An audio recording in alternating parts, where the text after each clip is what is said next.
Today's show is sponsored by the law offices of Armand Gregorian. If you're injured in a car accident and need proper guidance and representation, reach out to the law offices of Armand Gregorian, 1-818-404-0333. Guys, we've said this before on the show. We're saying it again. This is a cell phone number. You could literally text this number. If you're injured in a car accident, reach out to Armand Gregorian, 1-818-404-0333. Also, today's show is brought to you by The Cabinet Spot. If you're remodeling your house and you need custom cabinetry or prefab cabinets, reach out to The Cabinet Spot. Tell Vic we sent you at 1-888-495-0210. The Cabinet Spot. Reach out to Vic. Lastly, today's show is also sponsored by the Glen Arden Club. If you're interested in networking, cigars, scotch, and a great environment, reach out to us. We'll connect you to the boys at the Glen Arden, and you'll become a member here. Smoke with the Wise Nuts, smoke with a great network, and build your network.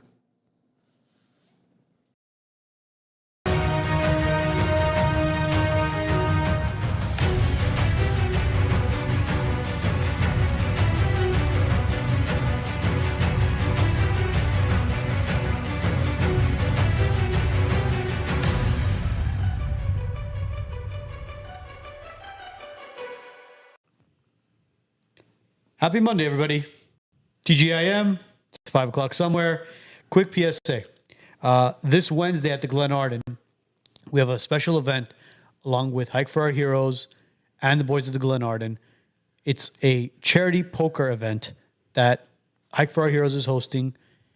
$200 buy-in this Wednesday, November 27th. All proceeds are going to Armenia. Hike for Our Heroes, Tavit, who's involved in the organization, he's head of the organization. This guy does amazing things, and you guys know with the Wise Nuts, we're very, very particular about fundraisers and nonprofits, and we want to make sure that wherever the money's going, it goes to the right place. And Tavit and Hike for Our Heroes, we can vouch for them. These guys are doing an amazing job. So this Wednesday, poker night, if you guys aren't doing anything, Thanksgiving is right around the corner. What better way to give thanks but to help others as well? So come on by. We're going to be there as well. The event starts at, what time is it at again? 5 p.m. It's at 5 p.m. I think, no. Cocktail hours at 6 p.m. And then 7 p.m. the tournament starts. The buy-in cutoff is at 9 p.m. So, you get in there, have some cocktails, network with people, and then join into the poker tournament. Cutoff is at 9 p.m. It's for a great cause, guys. And at the end, there is a cash prize for the winners. So you could sit there, network, enjoy, mingle, and it's actually for a great cause. It's at the Glen Arden Club, as we mentioned, 357 Arden Avenue in the city of Glendale, this Wednesday, the 27th. If you want more information, reach out to us, reach out to Hike for Our Heroes on their IG. And actually, you could reach out to Medherosner podcast as well. Vic from Medherosner, he's actually involved in that as well. So we'll see you guys this Wednesday. That being said, happy Monday again. Thank goodness it's Monday somewhere. Yeah. 5 o'clock somewhere. It's 5 o'clock somewhere. It's 8 o'clock here. It is 8 o'clock. So we got Hawaii, it's 5 o'clock, by the way. Is it? I thought they were 2 hours. 3 hours behind. 3 hours behind. I see. Yeah, in Japan, it's... I'm not going to explain the whole geography. Well, Ruben, we want to thank you for taking time out of your Monday to be with us. Thanks for Appreciate it. A lot of people don't know who you are, and there's a lot of people that actually do know who you are, it was crazy when we posted the Instagram post that you're going to be joining us. We had some people that were interested in your story, and then we got some people that were actual haters, man. We're like, what the heck is going on? Who the hell are these people that they despise you for, what you've done? But, to every story, there's, a happy ending or, there's a whole good cop, bad cop situation that goes on. So before we begin, tell us a little bit about yourself as far as, who you are, and then we'll dive into the deep end as far as the story. I know that my name is Ruben Palomares, and I'm former LAPD. That's one of my biggest stories here. But I was raised in LA, but a lot of people don't know that my background is I grew up in LA. I grew up in the area that I patrolled, and most of the time I grew up in the area where actually some of the areas where I grew up in I patrolled at the same time. And my passion was to go back to that area to work in. Which is what? Which area? LA, South Central, Boyle Heights, all that area.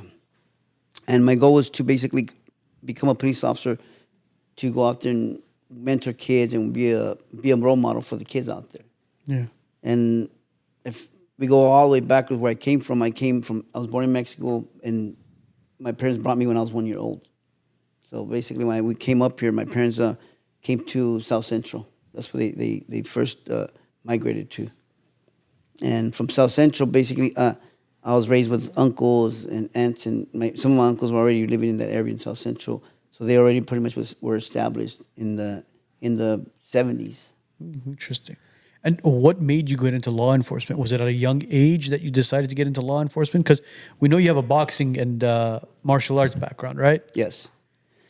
So growing up in the environment I did, I saw a lot of gang problems around me. I saw a lot of gang activity. I despised the gang activity. I despised the gang mentality, or just the way they operated, the way they did things. I didn't agree with it. But I also didn't agree with a lot of the stuff I grew up around when I was a kid. I saw the cops innocently, pick on innocent kids or kids that were not involved in any gangs, basically like bullies at the same time. So I saw both sides of bullies, and I kind of despised both. Yeah. But growing up in the youth center boxing, my trainer was a cop. One of my trainers, Al Stanky, he was a cop. And then the guys that I also trained under were like my other coach, they grew up in the projects. But this Al Stanky would take the kids from the projects and bring them to the gym and train them. He ended up training a guy that went to the Olympics in '84 and got the gold medal. So because he did show like care for young kids like us, and he wasn't brought up in that area. He was Polish, so he wasn't like Mexican, Chicano. He was none of that. But he actually showed a lot of love for the kids in the inner city. He was out there picking up kids from the projects, from different areas of LA, and take him to the gym, training him, take him to run.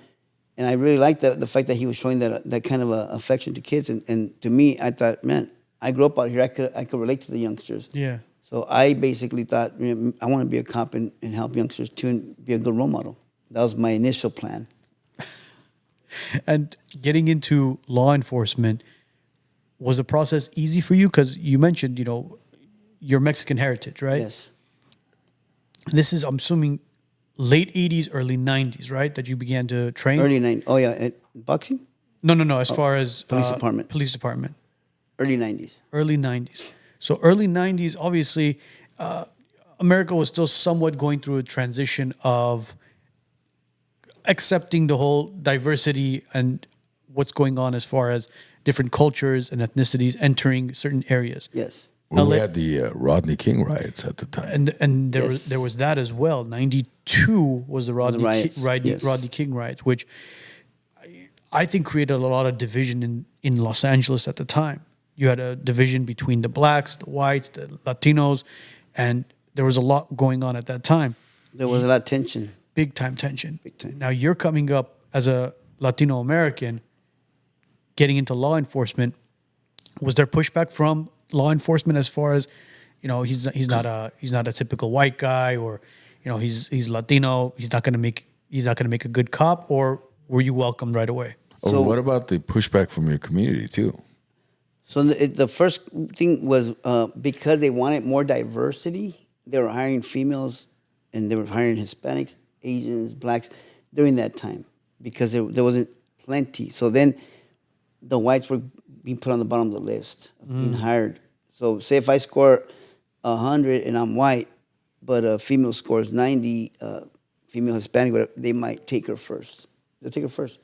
But I scored like 97, but yeah, I was Hispanic. But we were pretty much, if you score high, you're going to get embraced. You're going to get taken in. But they were more like diverse. They were looking at the diversity for the department because they wanted to, I guess, kind of appease the communities. I see. But then at the same time, like you said, the community, how they embraced me as a police officer, well, it all goes back to how you respect people, how you treat people when you are a cop. How do you treat them? Do you treat them with respect, you treat them right, and you treat them like human beings, or you're an asshole. That's the difference. So for me, I got along with everybody. When I worked the fields, I worked patrol in South Central when I first got out of the academy. I worked with all, whether you have the Hispanic community, the black community, and as long as you respect people, people are going to like you. They're going to respect you. So I didn't have any pushback on that end. So nothing from the community, nothing from LAPD. No. It was welcoming arms, right? It was welcoming, yeah. Interesting. And which department did you work in specifically when you got in? LAPD. LAPD, yeah. And which division? When I got out of the academy, I went to South Central, which is a Southeast Division, which is 108th Street up there, which is Watts, the Watts area. I worked there first. My first 5 to 6 months, I worked patrol in that area, which is all the, you would say from Alameda to down to Normandy. It's a 108th, Imperial, all the area in South Central pretty much.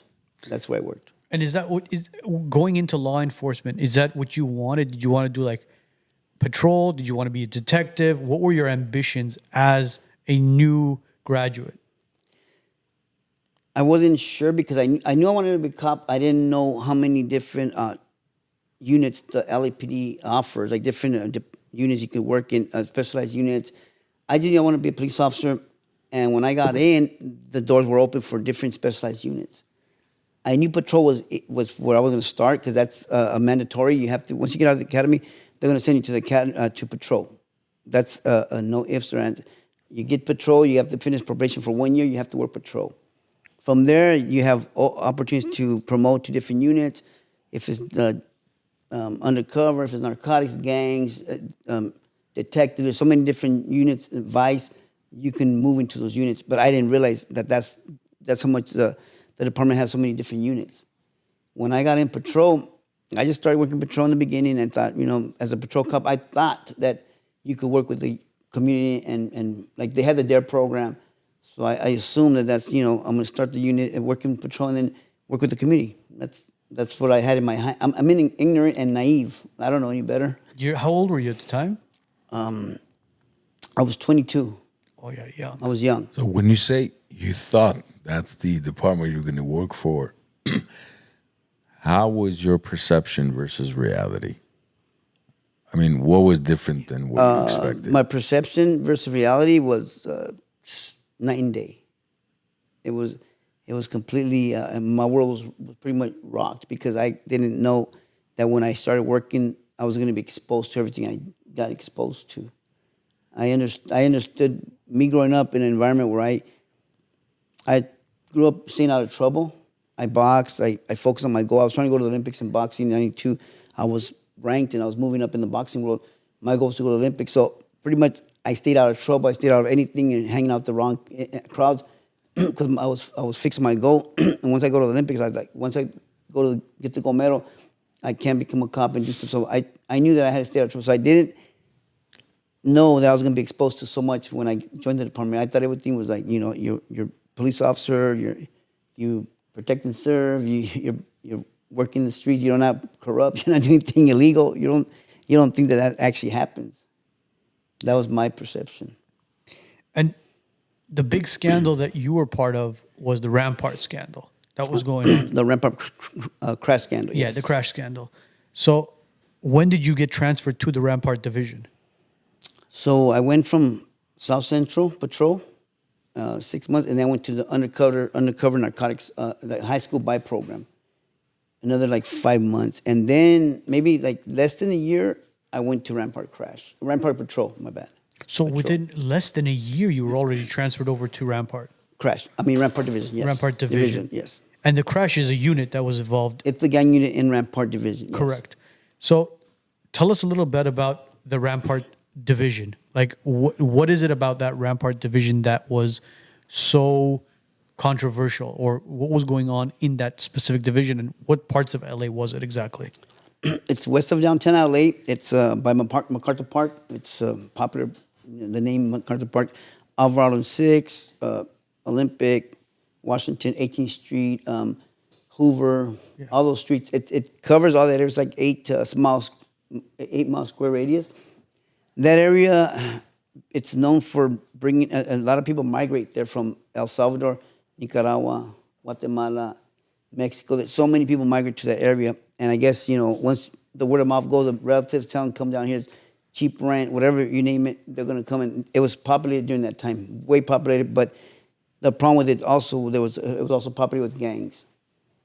You had 18th Street, which is a well-known gang, and it branches out everywhere with cliques. So MS13, same thing. Playboys, Rockwood, Crazy Riders, Diamond Street. During the 90s, when I was working there, it was all-out war on each other. They were just fighting for either territory, disrespect. The wars were for different reasons, but it was a nonstop, all-out war.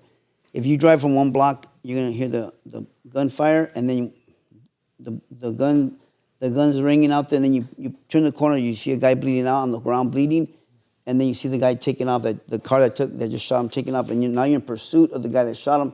You can't attend to that guy. You got to call for assistance for that guy, but you got to pursue the guy that just shot him. Yeah. And it could be MS13, but you're in pursuit, and you don't know if you're going to shoot out the guys or what. But that's how active it was during that time, and it was up. Your antennas are up. Your head's on a swivel. Your gun's on your lap. When you're driving during that time at night, your 45's on your lap, and you're driving. Really? Yeah, because you don't know when you're going to run into somebody on the street next to you with a gun or shooting at you or shooting at somebody, and you're going to have to be ready to pull out, get out of there, and get involved. How do you deal with having a 45 on your lap as a 22-year-old? Well, I had already been in my first shootout in 93. I had been in my first shootout. So to me, I was already broken in by that, and I had been in a shootout with two guys. I got shot. I shot out with two guys working undercover. So pretty much my mind was already into the adrenaline, that type of a frame of mind. Is that when they shot you at both of your my legs? Yes. And then you were awarded a medal for that, right? I got a medal. Yeah, medal. It's a police medal, like a medal valor. Yeah, I got that medal. What does that medal mean? Nothing to me. Doesn't mean shit. To the department, it gives you. I guess you could say people look at it as a thing of respect, or you earn your bones, or whatever you want to call it for the department. The guys look up to you like, oh, wow, you're a hero. But really, they don't know what you went through, and they don't know what's going on up in the head. They don't understand just what kind of different individual you are for that. They don't. So how did that affect you in your head when you got shot in both legs? I shot it with two guys. I shot the guy shot in both legs. It affected me in so many different ways, but because I was young and naive, I didn't know any better. I didn't know what to do about that. And there was like really no resources you can think about where I'm going to go. You don't talk, you just suppress. It made me more hypervigilant. And of course, they talk about it now, PTSD, but back then you didn't talk about it. I knew there was something wrong with me because all of a sudden I lost fear of death. I lost fear of gunfights. I lost fear of all that stuff. I got addicted to the adrenaline. I got addicted to the violence. I got addicted to that. And I got addicted to hoping to get into more shootouts. I got addicted to it. After the first shootout. After that shootout, yeah, you became addicted to shootouts. I got addicted to shootouts, violence, adrenaline, but nobody knew that. And because when you get shot, there's so many things that go in your mind. Like, say, you could blame yourself. You could be like, it was my fault. I should have did this. I should have did that. You start like basically criticizing yourself, second guessing yourself. What I should have did better. How could have stopped it, prevented it. There's so many different things that happen to you. You're mad that it happened. I didn't think about the fact that I didn't kill. I wasn't mad that I was not. I was mad that I got shot. I was mad because I'm trained. I'm a martial artist, and I still got shot. So I was pissed off at that. So many things were going through my head. I was already a black belt in martial arts and Hapkido. I've been doing all these other martial arts. And I thought, how did I drop my guard and get shot by these effing guys? So it really played a trick on me because I was a perfectionist back then too. Being a perfectionist, growing up in a home where you can't make mistakes at home because you brought up with that stepdad who's abusive and beats you for any little mistake. Yeah, you're a perfectionist. So that alone came into play. Like, how the hell did I let that happen to myself? So that triggered me, made me like more angry, like hoping I could get into another one. And it just became a spiral for me. Talk about PTSD, man. Yeah. Let's kind of unpack. So you had a stepdad. I have a stepdad, yeah. Who was abusive. Yeah. Was he the one who kind of pushed you to become a... No, he didn't. So how did I... At what age did you have a stepdad, and how did that influence you? My mom was already pregnant when she met my stepdad. I didn't know he was my stepdad till I was 17 years old. Oh shit! You're So kidding pretty me. much all along my childhood, I thought he was my real dad, but I could always, I knew the difference of the treatment between me and my siblings because he would always treat me different. He was verbally and physically abusive, but to me, I grew up in a tough environment, so I assumed that was just a way to toughen you up. I took the beatings like whatever. It was no big deal. It was like he ain't gonna break me. So I was already into that frame of mind of he ain't gonna break me, and I didn't understand that he was just beating me. He had his own issues. He was an alcoholic. He had trauma. He had his own childhood issues that he was taking out on me. I didn't understand that stuff. I just took it like, hey, this is how you toughen up a kid, I guess. Did you have a biological father that you knew or not? I didn't know my real father. I found out about my real father recently. Just recently, I found out who he was. He's already passed away, but I just met my 14 siblings I have from my real biological father. 14 siblings. Yeah, But the father you knew was your stepfather. my stepfather, yeah. And he was abusive towards you. He was. Do you think he had a positive or negative impact on your life? He had both because I learned stuff from him. I mean, I could say that I was glad that certain stuff that happened was to toughen me up because I did grow up in a rough environment. I grew up in South Central, Huntington Park, Boyle Heights. So I think some of that stuff, I mean, I know for a fact that some of that stuff helped me. Now, the other stuff made me too tough and too callous to the point where I had like no compassion for people. I was heartless. I wasn't loving. I didn't know any type of affection. I didn't give affection. I wasn't like a normal dude, and I was quiet, sheltered. I kept to myself. I wasn't one of those guys that like to express myself or share my emotions. So that was like a negative on that side. But hardworking, tough. He gave me the good side too. Now, everything else, I mean, I think it all worked out for good in the long run in a sense because a lot of stuff that I did learn from him brought me to a place where I finally realized I needed to get some help, I guess. Yeah. I'm curious about this. You just mentioned that at the age of 17 is when you found out that he was your stepfather. Yes.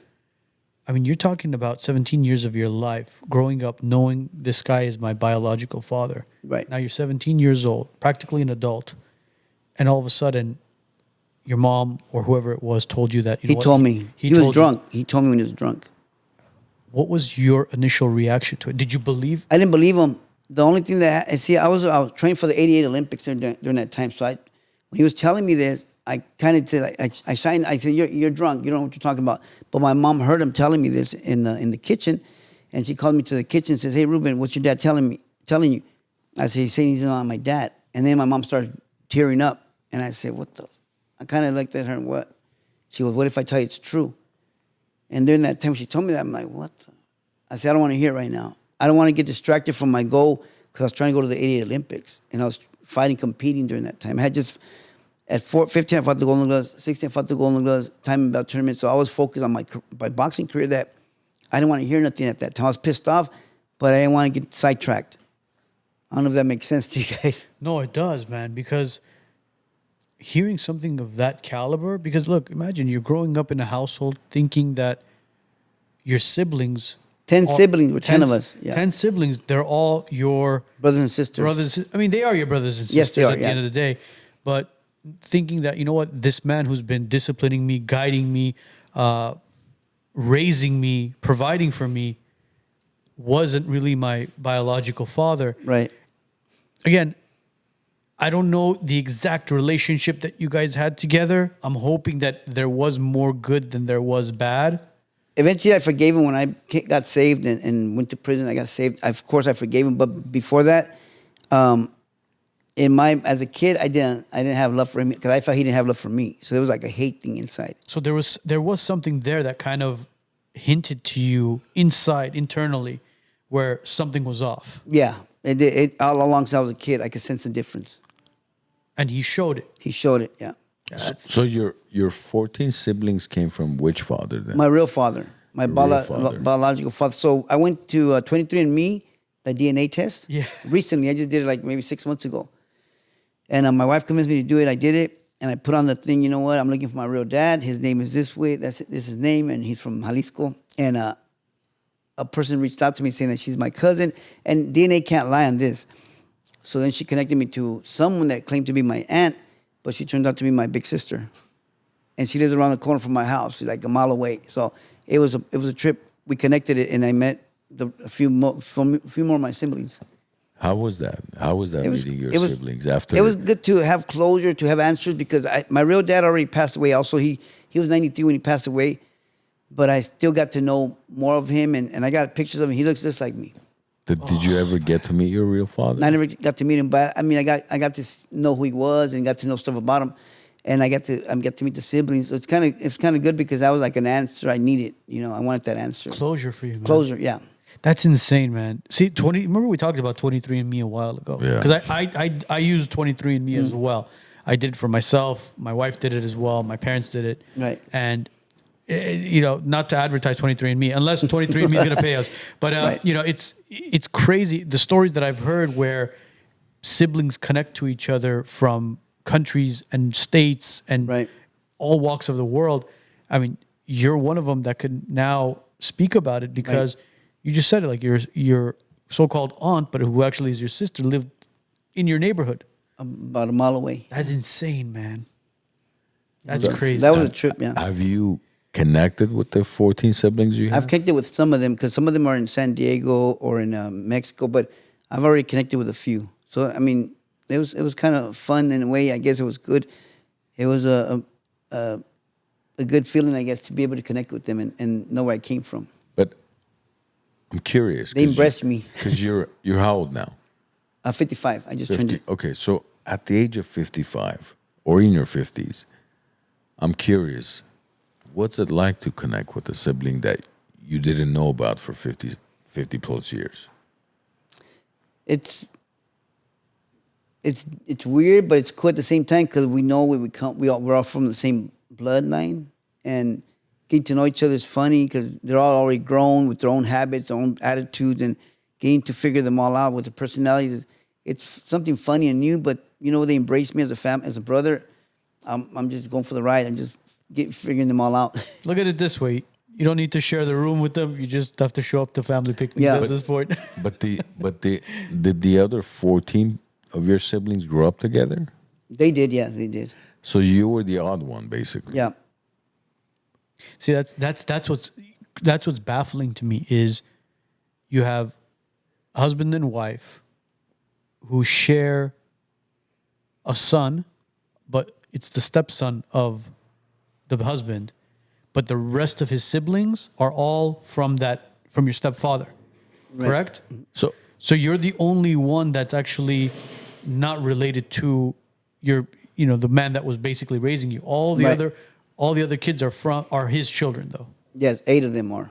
But I guess I'm kind of confused then. So who raised the other 14? The mom and dad, they're different. My mom, see, it's a long story. My mom got kidnapped in Mexico when she was young. The guy that kidnapped her, raped her, and my older brother was born out of that rape. And then from there, my real dad rescued her and saved her from that. And then he ended up staying with her and got her pregnant. And that's when you were born. That's when I was born. But he ended up being married, and my mom was like, I ain't trying to stay here. I didn't know you were married, blah, blah, blah. You see, you're going to help me find my real family. I've been in this place for 2 years, kidnapped against my will, tortured, beat up by this piece of crap guy. And my real dad helped her and brought her to a place where she could actually connect with her real family. But then she met my stepdad during that time, and he actually helped her get to the real family, and then they stayed together. Bro, And your then life they is like a movie. They came to the United States because the guy was actually looking for her to kill her to take my older brother from her. Yeah. Kidnapped and then pregnant and He wanted to, yeah, he was a piece of crap. in your Mexico. life is like a movie. Well, your family's the history behind it is like a movie. I mean, if somebody were to come to us and say, "Hey, listen, I got a great idea for a movie. Here it is. Here's a script." It's like my mom gets kidnapped, raped, and then I'm born, and then we have 14 siblings. It's like that sounds like a Lions. What's it called? it's a Denzel Washington movie, bro. That's Mel Gibson, if you're watching. yeah. Well, I mean, we got a hell of a story for you.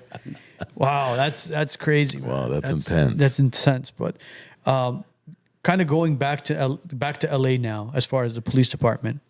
So the Rampart unit or division that you were working in. Yes. So we mentioned MacArthur Park. For those of you that don't know where MacArthur Park is, when you're going down Alvarado and you see MacArthur Park, where unfortunately they cleaned it. They cleaned it up, but unfortunately now it's become a homeless encampment again. Right. There's tents everywhere. There's a bunch of people on the streets. There's vendors. In fact, Langer's is there, 7th and Alvarado, Yep. which is a historic, Good stuff. historic building there. And I mean, it's part of LA history as well. Norm Langer, who has the number 19 sandwich there, Yeah. he was actually threatening to shut down at one point because it had gotten so bad there. So MacArthur Park, that there's a man-made lake there as well, correct? Yes. Let me ask you this story because maybe you'll probably know the history behind this. Is it true that that lake at one point was actually emptied out and there was Yes. drugs, guns, and like Bodies. and bodies found there? You're kidding me. So that is true story. It happened there in Echo Park too. Back in the days, yeah. It's a true story. So I mean that just tells you the caliber of what kind of area this was. It was rough. It was a tough area. Jeez. It was probably one of the toughest areas in LA. I mean, we've got 12, 13 million people living in LA. Yeah. And those parks were known for gang violence. Gang violence. I remember and as drug a activity. Yeah, I remember as I was not even a teenager at the time in the early 90s. I was a teenager in mid 90s, and I remember all the horror stories of those lakes have bodies floating in there and so much crime going on in that area where you couldn't even drive on 18th Street at the time. No. Cops weren't even willing to drive on 18th Street to patrol or to even answer to a police call because they knew how violent those streets were. How was that like for you as a cop at the time? When I was working during the time in the 90s, it was like the word war zone was happening. It was a war zone because it was a war against, they were at war with each other. MS13, 18th Street, they were at war. But pretty much... Were Bloods and Crips involved at the time too? No, not in that area. Bloods and Crips were at war, but that was back in South Central. When I worked at South Central too, there was at war. They were at war too. But Rampart didn't have the Bloods and Crips. It was all Latino, Chicano gangs. Most of them were at war for either territory or other. Once you kill one of their guys, retaliation is going to start. So no matter what, even if it's not no more territorial or it's just you just kill one of their buddies, their homeboys. So they're going to kill each other. They're going to go back and forth. Retaliation, it's going to be nonstop, and nobody's going to stop it. They're not going to stop. A lot of times, you arrest somebody for the murder, he's gone, but then it's going to be somebody else taking over and doing the same thing. But the war is going to be ongoing. When I was working, that was going on during the time. And by war, it's literally what you just said. They're killing each other.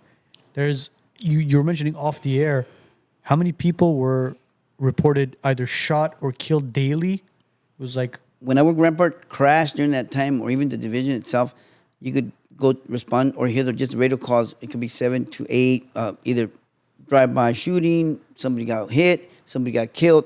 It was a nonstop thing throughout the day, and it could be like 7 up to 8 throughout the day or more. I mean, it was nonstop. Did law enforcement actually have any impact on those incidents? Because I'm thinking, okay, if there's a war going on between MS13 or other gangs within that vicinity, right? So what type of an impact is law enforcement having on that? Or are you guys like, okay, this is their turf war, let them hash it out. Why are we going to get involved? There's a lot of victims that have nothing to do with that. They didn't sign up for that crap. So then if we're not doing anything about it, the victims, they're still going to get hit. Victims get killed too. Innocent victims, innocent bystanders are going to get killed. So your job is to protect and to serve or to help those people. But you can curb the action by your informants, by your arrest, because you're going to arrest some of the guys. Some of them are going to get arrested by them getting caught in the action or after the fact because somebody told or they got ID'd or because of the evidence. You're still getting rid of some of the active heavy hitters in that area. You want to ID them. So you're making an impact. You really are. You're making a difference too. You're putting intimidation. I mean, yeah, they can still get away with stuff, but if they know that you're out there, they're going to be looking out. They're going to be afraid. They're going to be intimidated. So your job was to put that pressure too. You're supposed to put that pressure on them. So fast forward a couple of years, you're in law enforcement, you've been on patrol, you've been in different units, and then all of a sudden, you're coming across, if not thousands, millions of dollars in drugs and in cash. And then something triggered in your head. Can you tell us a little bit about that? What happened to Ruben where all of a sudden something in the back of your mind where you have the angel and you have the devil on each shoulder, and all of a sudden the devil begins to whisper in your ear? So it didn't happen overnight. It happened from one event to the next event. And you got to remember that every officer is different, because I'm my own person and we're all individuals. So when you say, you put the uniform on, the uniform is one thing, but the human being is a different person. He's a unique individual, just like gangsters are unique individuals. They're on their own. They're their own people.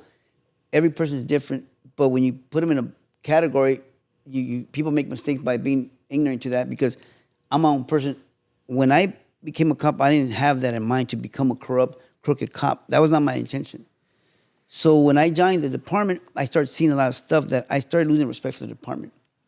I started seeing the corruption. I started seeing the planted evidence, the planting of weapons on gangsters. Yeah, and a lot of times, yeah, they're bullies. They're idiots. They do some bad stuff, and basically, they intimidate innocent people, and our job was to deal with them at all costs. They meaning who? The gangsters The gangsters intimidating innocent people? Robbing innocent people, shooting innocent people, doing things to the innocent people. So the department itself, from the top to the bottom, management, are saying, get the job done, do it. And Whatever it takes. Whatever it takes. So, yeah, you're going to get it done. And that's your job, to get it done. And I don't care. I know a lot of people have critics, comments. They're going to say whatever they're going to say. They weren't there. None of them were there, because every guy in my unit was trained by SWAT, trained in specialized units to deal with the worst gang problems out there. And I'm not justifying nothing, because that's the way we're trained to do, handle business. So when you're seeing this all the time, you're not going to be the guy that's going to let them win. You're not. You're going to let them win. So I started seeing a lot of stuff. I started getting involved in this stuff myself. And after being in my first shootout and my second shootout, you start changing. You start changing as a person. I start not giving a fuck about stuff. I don't care about a lot of stuff. I don't care about the system anymore. I don't care about the management, because I'm saying I'm not going to get killed. One of my partners got killed by a gang member. His name was Cuesta. The 18-shooter shot him in the back of the head, and he got killed. And then another kid, Navidad, another cop, got killed. I started thinking, I ain't going to get killed. F this. I have kids. I'm going to take care of my family. When I started seeing a lot of stuff in the department, thinking, I started losing respect for the department. I started losing respect for the job itself. I started seeing things different. And once you start going to that darkness in your life, because that's why I started heading to the dark side of my life, I started becoming a different person. And I started becoming, I was already violent. I was already adrenaline junkie, violent junkie, you name it. I was into all that. And I started saying, well, F everybody, F the department. But what made you lose respect for the department, though?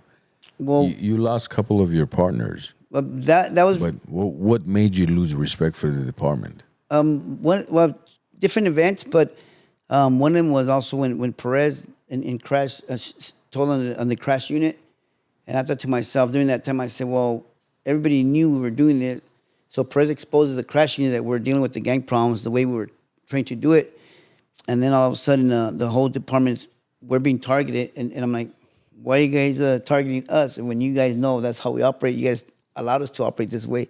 So I took it personal. And I'm a different person now, and I got saved 20 years ago. And at that time, I didn't care. I was not going to follow rules. I didn't follow rules. And by operate, you mean planting the drugs, Planting dope, gubs. Yeah, making gangsters our informants. A lot of the gang members became our informants too. So there's really no loyalty in this. And a lot of people think, oh, loyal homeboy, my loyal homeboy. And it's not true. The shot callers became our informants too. And they'll call us and tell us, hey, I'm about to do a drive-by, and we're going to be in this car. We're going to drive down the street, pull us over. We're about to hit MS13. We'll pull them over and hit them and grab all of them. There's 2 cars loaded of gangsters with weapons who are about to do a drive-by, and we'll stop them. What was their incentive or their motive to for you to pull them over? I don't understand. Our informant was in the car. He was letting us know because he didn't want to be part of the drive-by shooting. He was working for us. He was doing both. He was working for us, and he was also collecting the dope money for the drug dealer and the protection, and he was protecting the drug dealers in that area. So this was basically him being an informant, asking for less time. Asking him to be stopped so he don't have to get caught up in the shootout because he worked for us, but he also worked on both sides. He worked for the Mexican Mafia and he worked for the gang unit. But they didn't know that, and that would happen a lot of times. So they were basically, it wasn't more of a, they would have to go under witness protection or anything. They were quiet squealers or quiet rats, as they would call them. And they would sing to you guys, tell you everything. Right. And then you guys would go in there, set up with them. Well, if they call us in, or they'll let us know what they're going to do, we'll stop them and arrest them.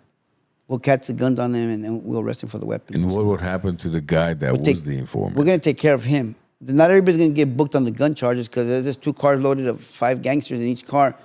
We're going to end up grabbing the guys with the guns, or we're going to end up figuring out who had the gun, but we're going to take care of our guy. See, that's what I was concerned about, because you think of witness protection right away, especially when you're dealing with the Mexican Mafia. So if the cartel's involved, Mafia's involved, gangs are involved, and all of a sudden you're a rat to them, you're going to be retaliated. Yeah, you're talking about like big time repercussions for what you've done, and they're going to want revenge. To get that guy, yeah, of course. But they're not going to find out it was him. They're not going to know because we're going to take care of him. Our goal is to protect them. Okay, so I'm curious. There's 2 cars, 10 guys. 1 guy's your informant, right? How do you arrest all 10 of them? 1 of them you protect, and you don't arrest all 10. You might arrest 2 or 3 of them in each car because you already know who has a warrant, who has a weapon. You're going to figure that out by informant, and then they're going to get booked. But they're end up going to ID the guys, and there's going to be some getting let go because you got to take care of that guy anyways. Either way, there's a way to maneuver it. And I'm assuming eventually what happened was more and more guys were getting caught, and more guys were becoming informants. A lot of times that happens, yes. That was happening a lot, actually, during that time, yeah. I guess I'm still wondering how let's say, if the Mexican Mafia was involved, how they didn't figure out, okay, why are we getting pulled over every single time prior to the... It wasn't often, though. It wasn't going to happen, or... like, all the time. Sometimes you weren't going to catch it. You weren't going to stop it. So it was not all the time that you're going to end up hitting a car, stopping a car with a load of gangsters with guns, going to a drive-by. Sometimes you're not going to stop nobody. They're going to do the drive-by, and people are going to get killed, and that's going to happen. Did the Mexican Mafia ever come after you guys? No, not us. We were doing our job. They knew how we operated. Now, if you're like Rafael Perez during that time was doing certain things to the gangs he was operating with, I found out he got a green light on him because he was operating a certain way that was basically... during that time in the 90s, there was a system that operated, and we all understood the system. The gangsters knew the system. We knew the system. It was kind of keep order, and there was mutual respect too. Though there was respect amongst each other. They understood our job, but we understood them. We were not going to stop you guys from doing what you're doing. We can't. You're going to do what you're going to do. Yeah, I don't think the manpower was enough to stop. It's not going to happen. Because there's constant flow of drugs, constant flow of immigrants coming in, constant flow of transferring of from location to location. There's just way too much going on for them to have the manpower to control it. Yeah, it's not going to stop. So what happened with you as far as getting involved with the drugs now? Because at one point, in a couple of the interviews that we've seen, something sparked where you kind of looked and said, you know what, I'm getting paid X amount of dollars, and these guys are making thousands, if not millions of bucks. What happened there? What triggered that? When I started looking at like I said, I was at a different place in my frame of mind, and like I said, I started not caring about the department anymore, the job itself. I started seeing so much of what I never thought existed in the departments, because you start seeing just the morale in the department, just how most people sign up and say they're going to do something when they become officers, but most of them, it changes once they get on the job, and it's not the same thing. Like you're working, but everybody else is not working, and you're thinking, I didn't sign up for this crap. I'm not gonna put myself out there anymore and get myself killed and leave my kids at home without a dad. Once I saw that stuff, I started having a different frame of mind. And when I started finding out that all these other guys were making the mills and moving their dope, and I said, you know what? I'm gonna rob these dudes. And I was at a place where I didn't care anymore. And I was suicidal, like I was real violent. I liked the action there. I wanted to get into more shootouts. I pursued the radio calls that were gunshots fired. I went after those radio calls, hoping to get into another shootout. It just became an addiction to me. And then the adrenaline of just doing what I started doing, because I got connected with somebody. One of my buddies I grew up with, he was David Barraz. He was connected with certain people, and he wanted me to collect the debt for him. And I said, let's do this. And then I recruited a few other officers, and we hit a house, and then we came up on a lot of money and dope, and it became addicting, and it became fun. See, I can't wrap my head around that. You mentioned something about your children and not wanting to die and leave your children unfathered, right? But at the same time, you're running after that same effect. Shootouts. And that's the thing. And because you're thinking you're gonna leave them money. At least you're gonna get. If you're gonna go out with a big bang, leave them something. And that's the frame of mind I had back then. It's kind of ridiculous and dumb, but you couldn't change me from that frame of mind. It's back crazy. Then. It is because I just can't understand that. It's like I want to make sure I'm here for my kids, but then I'm not. You get the call, and you're like, "Fuck yeah, man! You know what? I'm going after." And you know what I thought about? I thought about if I get killed on the line of duty, I'll leave them some cash. And that was the frame of mind I was having at the same time. Like F me, but as long as I leave them with something. That was just a stupid frame of mind I had. As law enforcement officer, do you guys have a high limit of life insurance? Back then, I mean, the insurance is I don't know exactly the amount, but you pay into different insurances that you have. Life insurance, 150 here. You have different ones. It could accumulate to not that much, 500,000 or 300. Depends back then. Depends how many insurance you paid into. Because I mean, obviously you're high risk, so your premium may be higher than the average guy. Right. But I would think, being a LAPD gang unit or Rampart or wherever you're working, you would have, let's say, today's equivalent to $2-3 million worth of life insurance. Because if you're high risk and you're going to get killed on the job, you want your family to be secure at least. Right? So did you have any type of protection other than the side hustles you I had were the doing? insurance, but that's pretty much what I had. Yeah, but I could only imagine you weren't even thinking about the I insurance. wasn't thinking a lot of stuff. But when you're like in that frame of mind back then, and like I said, I feel that everything just consumed me, from the anger, the violence, everything I went through, that I never took a minute to process anything and work on any of my issues. And I let it all just consume me and just get the best of me. And I mean, it started from the first shootout to the second. Just different scenarios built up, and someone could just blow a fuse. And mental health is real. And at that time, nobody talks about stuff. I just knew that I was running on a lot of anger, and there was a lot of other stuff that was there, that I was just driven. Were you a different person with uniform and without uniform? I was the same person. Even with your kids? I was like, with the kids, it's different. I was like, with other people, I've always had the fake smile. I could fake you out, make you think I'm cool, everything's good. But within me, there was a lot of evil within me. I don't know if that makes sense to you guys. What brought that evil onto you? I think everything has to do with my childhood to my adulthood. Everything that was built in, and I never addressed anything. I never worked on any of my issues. See, that's why I was asking him at the age of 17, when he found out his father was actually his stepfather, and that secret was held to him for 17 years. That's why I was asking you if that was one of the things that triggered you to enter this dark place. I think it all has to do with, everything has played a role in my life. Yeah, because growing up in a home where I didn't experience love, I just experienced like some type of hatred towards me. It made me become a callous individual too. Yeah. And boxing was like an outlet for me. Yeah. Boxing, kickboxing, jiu-jitsu, all the martial arts was an outlet for me. Being in the ring, sparring, hitting somebody was a form of, I guess, de-stressing, releasing. Yeah, and it was free. It was fun. You don't get in trouble. It helped me. because growing up as a little kid, I did get into street fights a lot because just dumb stuff. But growing up at home with the anger I had inside because of the childhood experiences allowed me not to allow anybody to disrespect me. And it's just something that was instilled in me. So when was the first drug bust that you did where you decided, you know what, I'm taking some of this with me?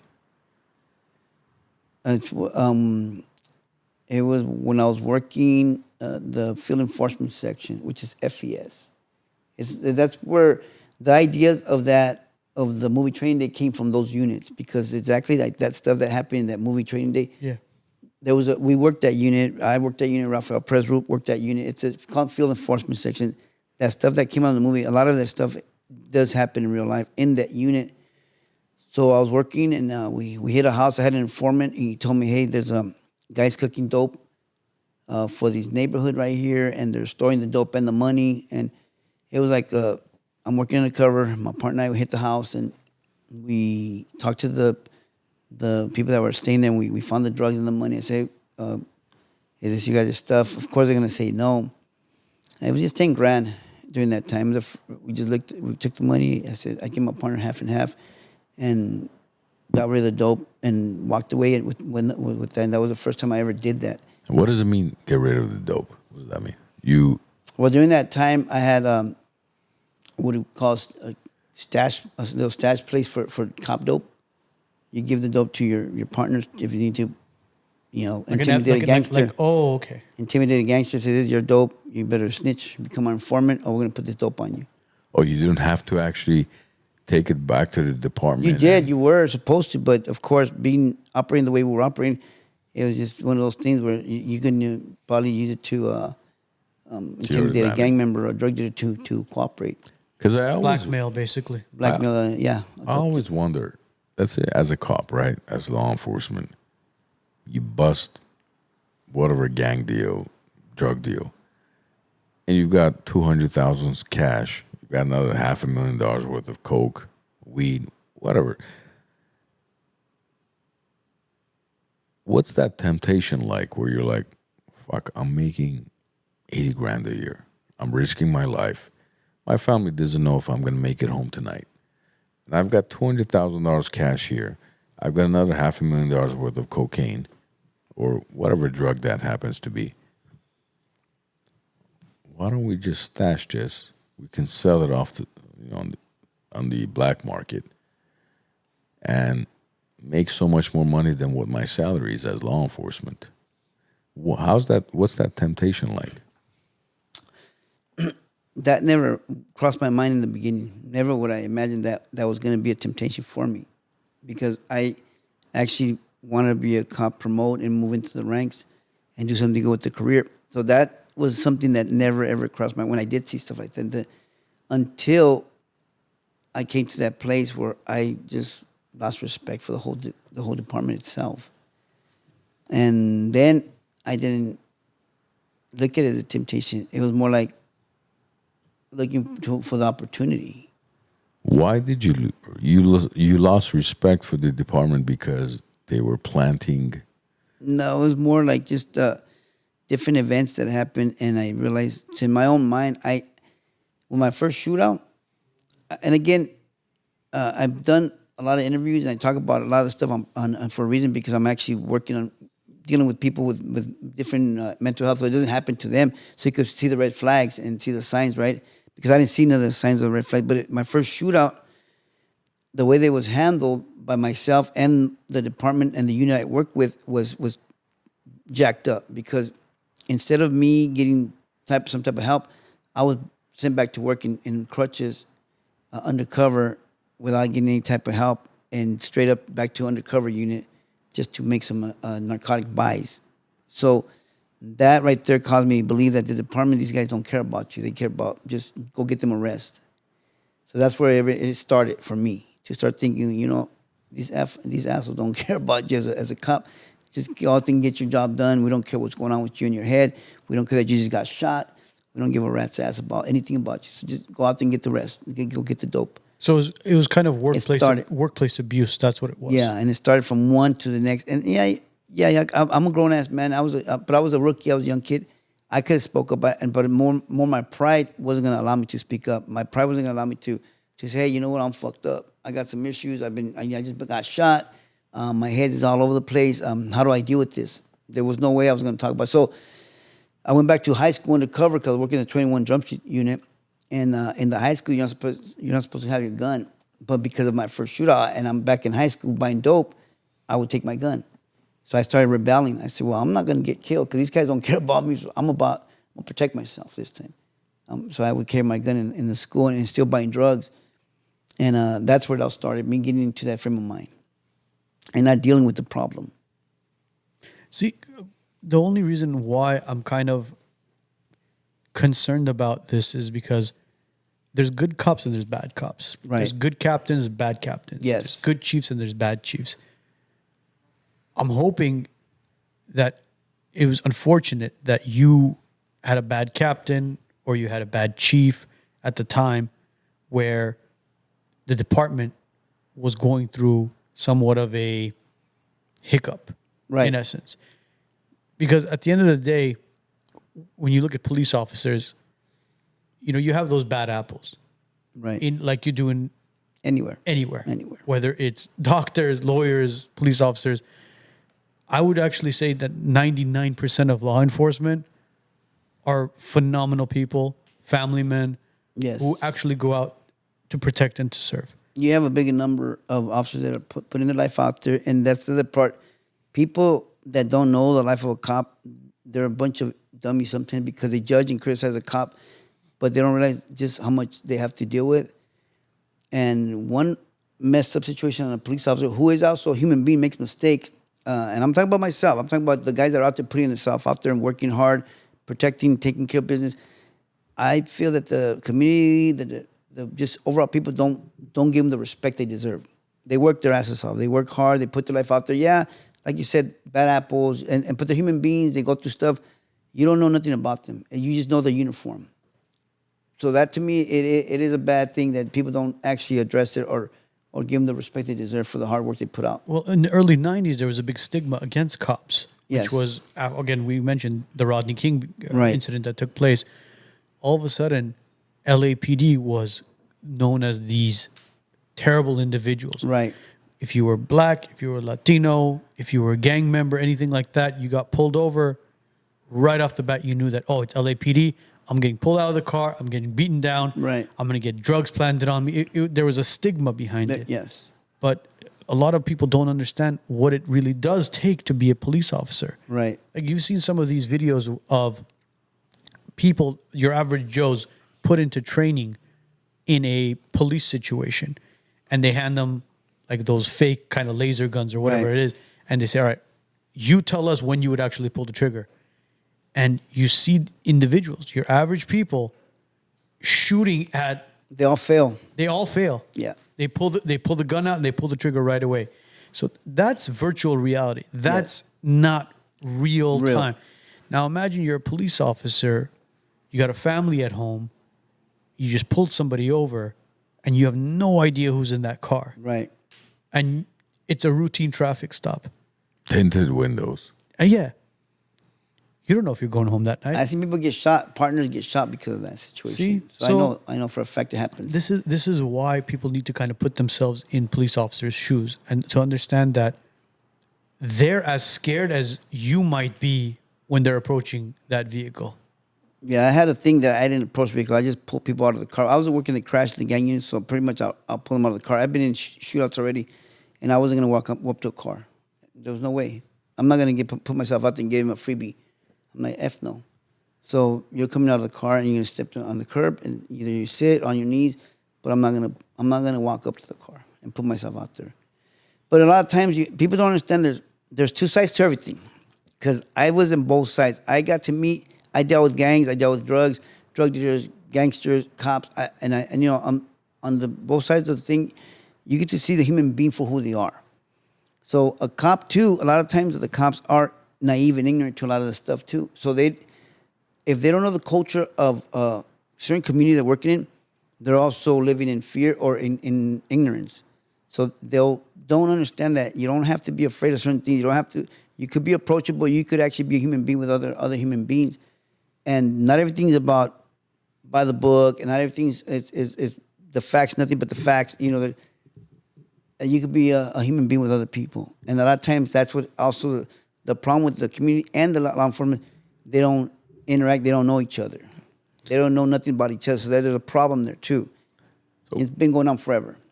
When you had the I guess the mental transition of, look, the department's not going to protect me.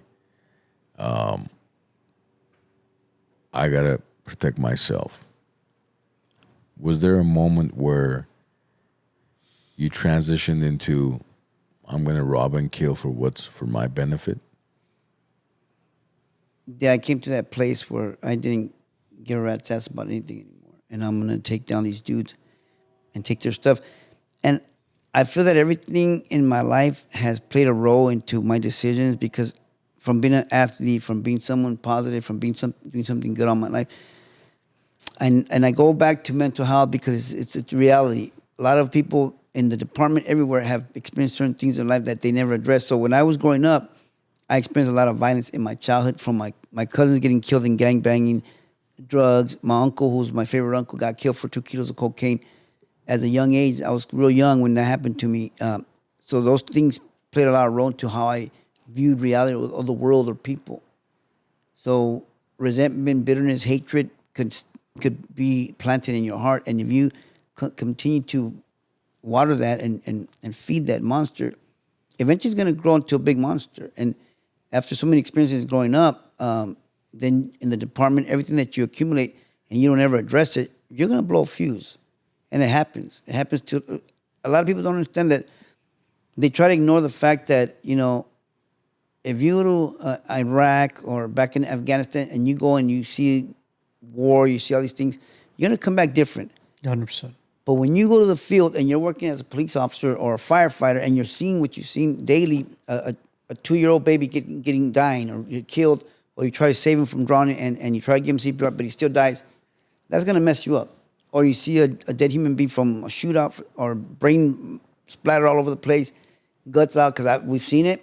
You're going to have to deal with that somewhere or another. You're going to have to either tough it out, and just become callous so that it doesn't affect you, and you're going to become that person. Everybody has to deal with it different, but most officers are dealing with it in their own way, in the hidden, in their own little, in their little closet, or they're drinking it away, they're smoking it away, they're doing something to self-medicate. In silence. In silence. Or they're going to kill themselves, they're going to eat a bullet, and that's what happens too. Happens all the time. I've seen it all the time. There's a big statistic on the suicide in the department. Why? Even if there's, okay, you start as a good cop, but all of a sudden you see, and then boom, you kill yourself. I witnessed to that to a lot of my buddies in the department. They kill themselves. So it happens. So there is no talk about this. There is not enough talk about this stuff. The department doesn't give that the programs, and then the community doesn't support the officers because they're still serving your community. So what was the first incident where you actually robbed or killed someone? My first for drugs. When I was taking out the drugs, I didn't kill anybody. I got the free drugs and I was gone. Free money, free drugs. My shootouts were legitimate shootouts where people tried to shoot me or kill me when I was working the units. And what was the craziest shootout you've been in? Well, the first one was when I got into a shootout with 2 individuals that tried to rob me, and I was working undercover, and they put a gun on me and put a gun to my stomach and tried to rob me at gunpoint, and they were trying to go through my pockets, and I had my 9mm, my rear waistband, and my badge, and my cop ID in my wallet, and I was trying to keep them from finding it. So the more they tried to dig to my pocket, I ended up backhanding one of the guys and fighting for the other guy's gun. And we went to the ground. We fell to the ground. As we're fighting for the gun, the guys able to pull the gun away from me. And this is where everything slows down. Because a lot of people talk about shootouts. Every shootout is different. Sometimes it does slow down. Sometimes it's super fast and it just happened and it's over. This shootout was super slow for me because I could still see the guy pulling the gun away and standing over me, and I could see the bullet inside the barrel. And as he's pointing it towards me, I'm on my back because he got up. We were both fighting on the ground for the gun. His buddy's kicking me, so now I'm blocking kicks, and I'm able to grab the guy's leg and throw him over me. As I get up to reach for my weapon, I can see the rounds coming out. I can see the muzzle flash, in the gun, slow motion. And all I can say is, you mother effer, I'm going to kill you. So I'm drawing, I get hit. I turn on him and he hits me in my other leg, and then I start firing at him. I chase him down, I hit him. Holy shit. So everything's like slows down because I can see myself. I slow down, take a deep breath, get my alignment on my sights, and I could make sure I'm going to hit him. Boom, pull the trigger, boom, and just fire away. Pop, pop. And I hit him a few times, and I could see the rounds coming out. Everything slowed down. Everything was super smooth and slow. But I remember being calm, relaxed. My training kicked in, and the guy get hit. I saw him get hit. I hear him scream like a girl, and he turns the corner. The second guy turns the corner. The driver gets him and throws him in the car, and they take off. But neither one of them died. The one guy shot in the balls. He went to the hospital. They got arrested at the hospital. In the balls. Yeah, shot him in the balls. Well, we know he can't procreate. From crack. No, he can't. And they got arrested. They got time. They got a lot of time. 50. Like there were parolees at large. They were robbing people in that area. They had a chop shop where they had stolen vehicles. They were driving a stolen car. They had a 357 Magnum. The driver had a 357 Magnum on him. The guy that shot me was a 9mm, both through and through both of my legs. That was the first shootout, and that's the shootout that really got me into a different frame of mind. It triggered me, changed me, and you could say it made me more of a tougher individual. After that shootout, did you feel like you were immortal in a sense? I felt like I didn't give a fuck about getting killed. That's how I felt. Like, bring it. I'm not afraid. I'm down. Let's do this. Well, it was practically a near-death experience. Yeah. I mean, Yeah. the fact that you mentioned everything was in slow motion, you're seeing the muzzle flash, you're seeing the bullet in the chamber as it's being pointed at you. Everything. That's insane, man. That's insane. Was there ever fear at that moment for you? No, because I was just reacting to everything to survive. Even when I seen the rounds hitting me, all I could say is, "You effing guy, I'm gonna kill you." And that's just all that's coming out of me. I'm just firing back. And yeah, I mean, You're not thinking about death. I'm not thinking about none of that. I'm thinking about fighting back and not letting this. I'm getting payback on this dude. See, now fast forward a couple of years. At this point, you've come to become the quote-unquote corrupt cop. You're in LAPD. You're doing your rounds as far as patrol, the drug bust, but at the same time, you're going in there and you're robbing these guys for cash and for dope and all that stuff. Right. When did you actually get busted? 2001.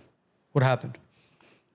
So when you're operating, a lot of times, let me give you guys a little bit of history about the operation. When you're operating in this type of already level, you're doing a lot of stuff. You're operating with a lot of people. You're moving drugs everywhere. I became a big ass drug dealer, not realizing that's what I was going to be. I hated drug dealers back then because I saw family members get killed, again, cousins, uncles.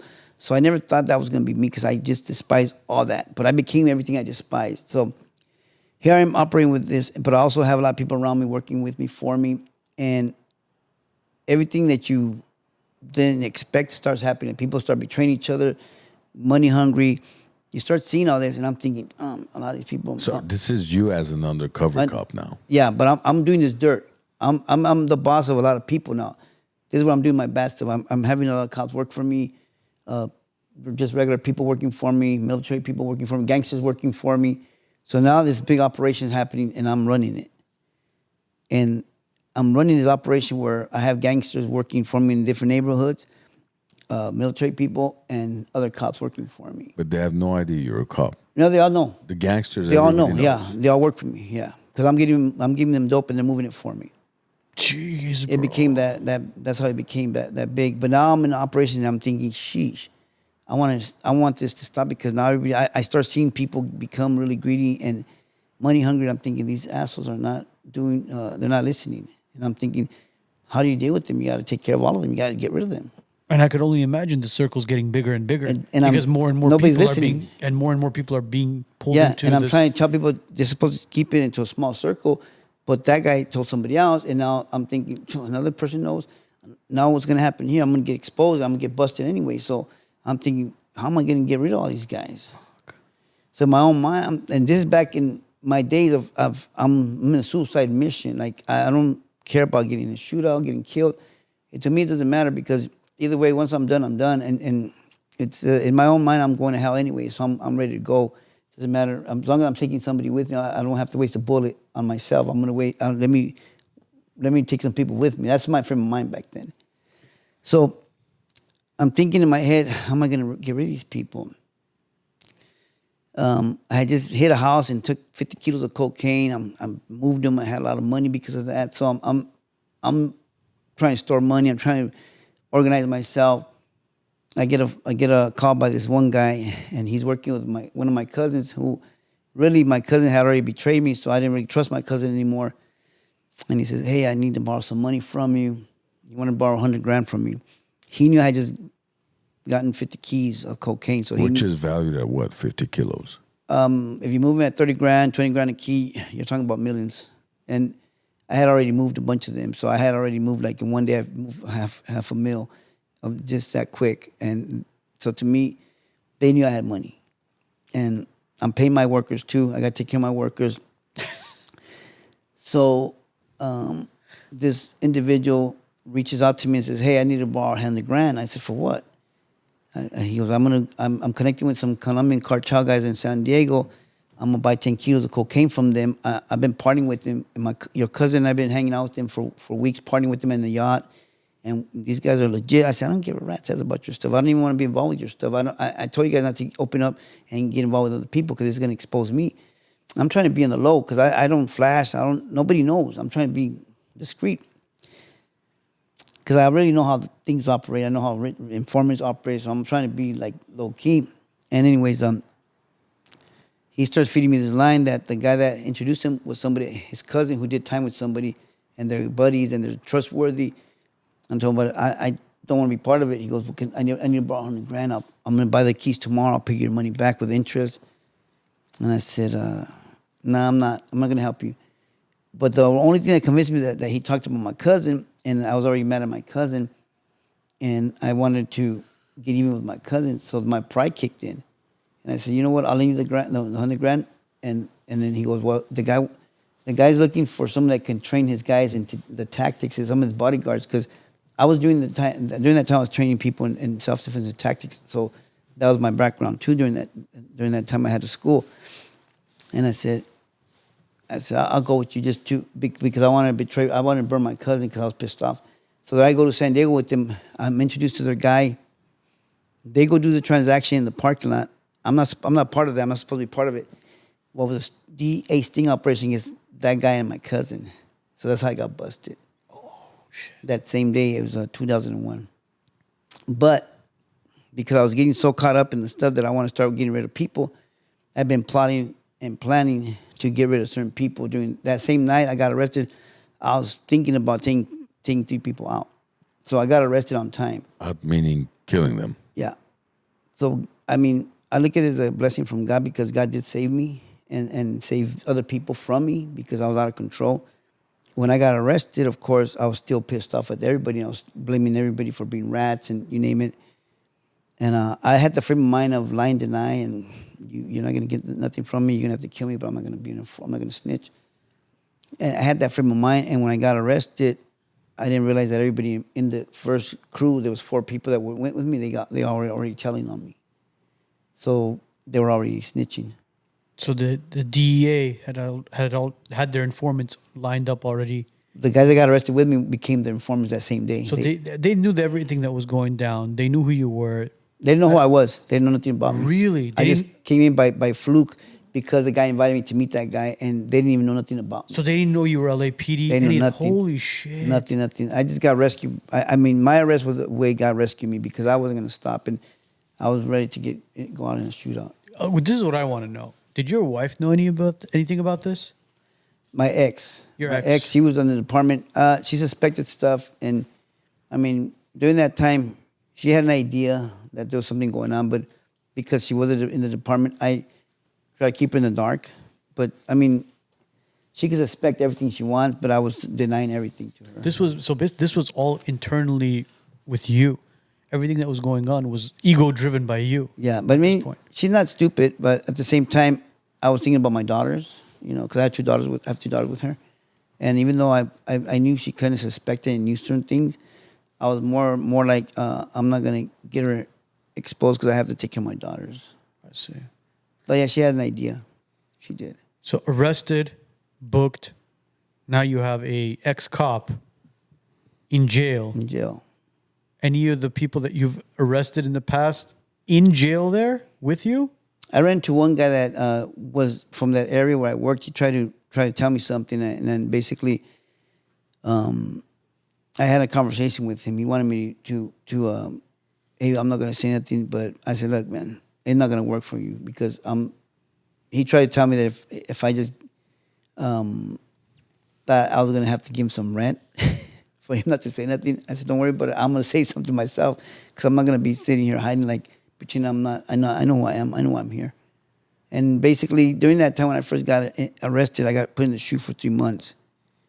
But then I got saved during the shoe too because some guy started preaching the scripture, salvation to me, and the gospel, and shared about God's Jesus, salvation, forgiveness. And during that time, I was already in a place in my life where I was on a suicide mission, thinking suicidal thoughts and not giving a rat's ass about anything. That moment, it was the perfect timing for me. I could only imagine what your mind was going through when the arrest took place, because you mentioned you were in a dark place. You're talking about depression. You're talking about suicide. You're talking about anxiety. You're talking about anger, revenge, Everything. All that. So you were in like this complete dark place. Total dark. Everything was going through my head. But then when I was in the isolation, I didn't really process anything yet until like a few months into the isolation. Then I started going backwards and started thinking about how did I become this guy? What led me to become this person? I didn't like none of this stuff. I was against all this stuff. And here I am, a guy that joined the department, grew up in an environment that was rough and tough, but avoided all the crap to do good. And now I'm behind bars, and I'm sitting in a cell thinking, what happened to me? And that really, it started really convicting me, but it started taking the best of me because I started sitting there thinking, I didn't want to be this guy. I didn't sign up to be this person. What happened to me? And I finally got the moment to really sit down and reflect, and I started having this like a strong, like not shame, guilt, but more like a strong, I would say, conviction of what kind of an individual I became, that I didn't want to be that guy. And I started asking God to forgive me. Sounds like you had a moment of relief. I did. Where you were relieved that you were arrested because it put an end to your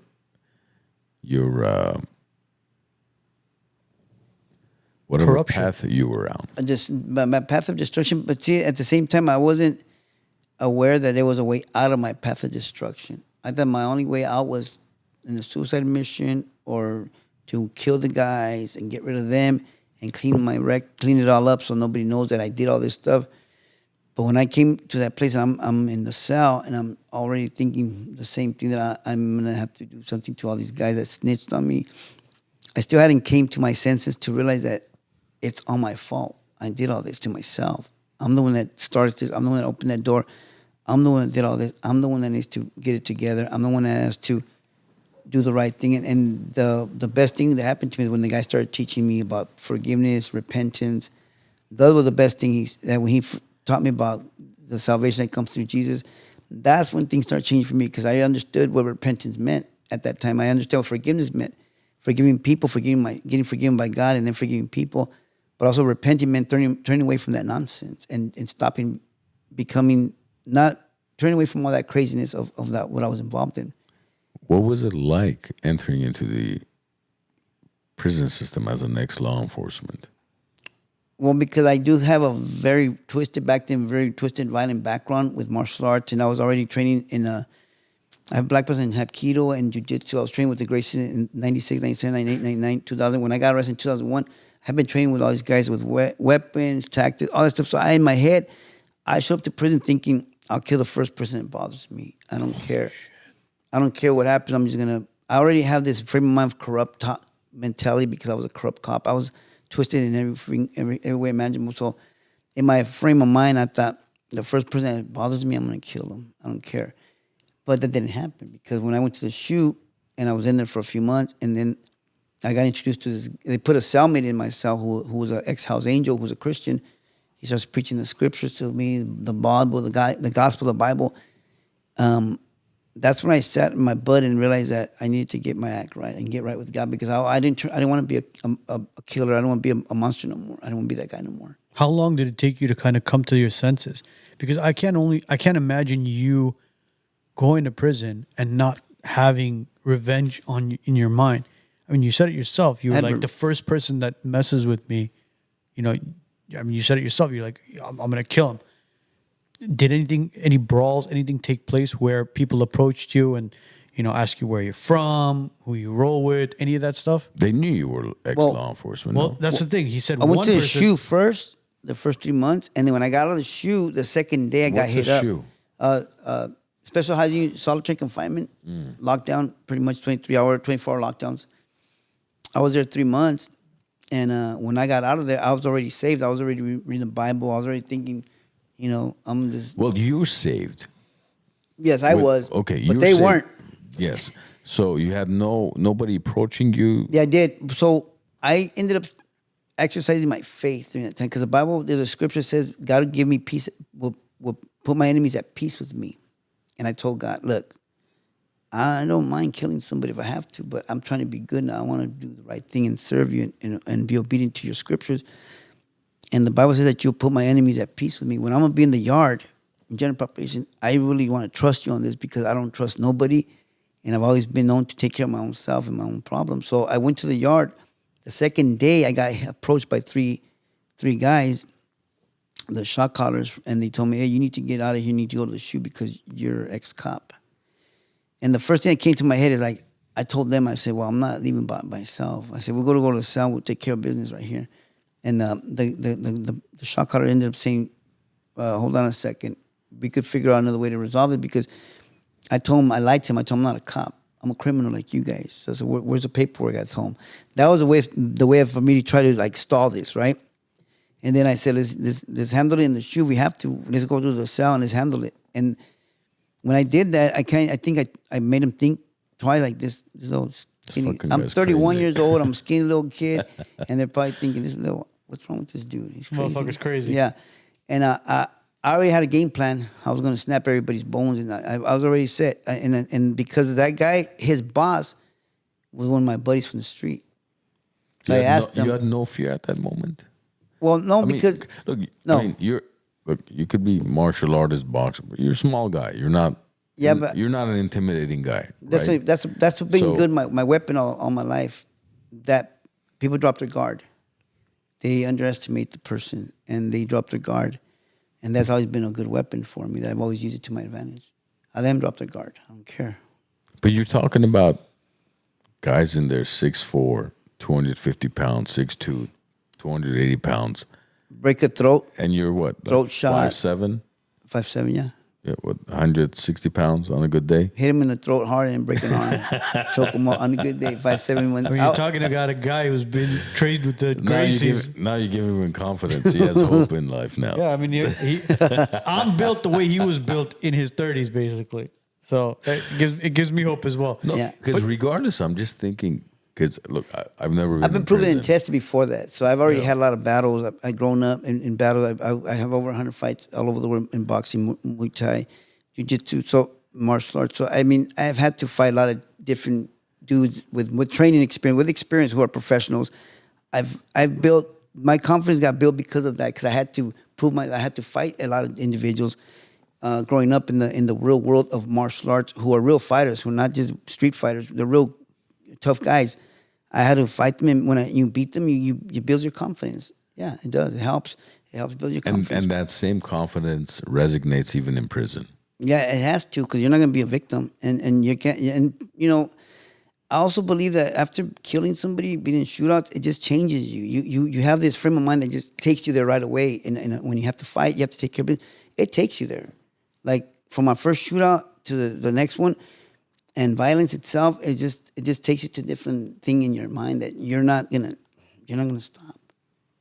And It's reality. they can feel that. They probably can, and I did experienced certain situations where I did have to use certain jiu-jitsu moves on certain people, and to me it was like no big deal. It was normal for me, and not to them because they didn't know what was happening to them In prison. in prison. And that was reality. But I was trying to, of course, I'm a different individual. I'm reading the Bible, changing, but at the same time, I'm still struggling with my own issues. And people don't understand being a Christian is man, it's hard because you want to change and you're trying to change, but you can't change on your own power. I had to dig and that's got to help me because I could snap easy, I could mess up easy, I could still blow a fuse easy because I'm still in there with a lot of crazy individuals too, who are crazy or hateful or bitter, whatever the case may be. You're still dealing with politics in there. Gangsters here and there, and they're still, a lot of them are hateful, and a lot of them are followers. They want to join their little buddies to build something, to be tough. You have to still take care of business. You still have to survive. What's one of the craziest things you saw in prison? Because you just talked about a bunch of wild stuff that was going on. Like, what was one of the craziest things You saw? spent 16 years in prison. Yeah. It's no 16 joke. years, yeah. I mean, you're, what, 55? So 16 years is almost a third of your life you spent in prison. A lot of time. That's a long time. So you see killings, you see stabbing, you see people getting cracked in the head with locks. You put a lock in a sock, somebody doesn't pay a debt for gambling, they're going to wake him up with locks in his head, lock in the sock they call it, and they're going to wake him up, they're going to break his head open they put a lock inside a sock, tie a knot, and whack him to whatever happens. That's just, you see a lot of stuff in there. You see stabbings, you see a lot of stuff, people getting jumped by 5 guys and getting beat up because they don't want to leave the yard. You see so many different things. They don't pay a debt. You name it, you see it. Did you have to join a certain circle or a gang within the prison Well, when I got out of system? the SHU, I was already Christian, and I started getting involved with the Christian groups. But they still test you out because they want to make sure you're not a fake Christian because you're hiding behind the Bible. Because people do hide behind the Bible. But when I was in there, I talked to the shot callers for the paisas because I was born in Jalisco. I'm a citizen here from the United States, but because I was born in Jalisco, from Mexico, they still have their groups. They're Jalisco, Michoacan. They have their own groups. Cliques. So I would show up and I look white. So right away they're gonna think I'm white. They're gonna hit me up. The whites will hit me up, and I tell them I'm Mexican. So then they'll point me to the right individual from Jalisco. I'll go to the shot caller and tell them, look, I'm from Jalisco, but I'm raised out here in LA. I'm here for this reason. I'm here for this, for that.